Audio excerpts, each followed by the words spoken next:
Hai, nama saya Alexander Laing Lenjau. Nombor metrik saya 9908021362130001. Hari ini saya ingin membentangkan tentang rasuah, kesan-kesan rasuah, dan bagaimana kita mengelak diri daripada terjebak dalam rasuah. Let's go.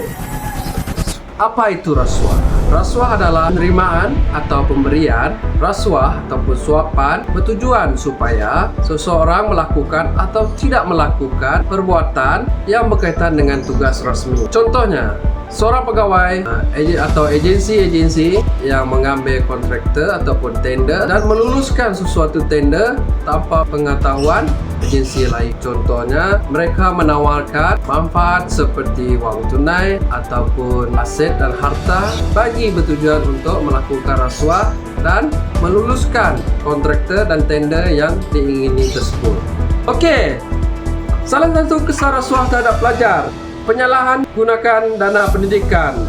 Okey, contohnya institusi tersebut telah menerima wang sebanyak 1 juta untuk memperbarui ataupun meningkatkan sistem pembelajaran di sekolah, tapi menyelewengkan wang tersebut untuk hal pribadi dan kepentingan diri sendiri. Inilah sangat buruk ya. Okey, seterusnya, kesan rasuah terhadap masyarakat dapat meningkatkan kadar jenayah kerana kemungkinan seperti ini. Seorang penjual dadah lepas tu ditangkap tapi dilepaskan dengan bebas tanpa pengetahuan rakyat bagaimana dia terlepas ataupun bagaimana kesalahan dan hukum yang diterima. Jadi mungkin penjenayah tersebut, penjenayah yang menjual dadah tersebut membayar lebih daripada yang sepatutnya untuk dia bebas daripada hukuman tersebut. Kesan rasuah pada negara seperti yang saya sudah jelaskan tadi, macam mana imej negara kita tercemar dan hancur menurun reputasi kewangan ekonomi, dan cara umumnya negara kita dipandang remeh lah karena tidak pernah memikirkan kebaikan, hanya memikirkan kepentingan diri sendiri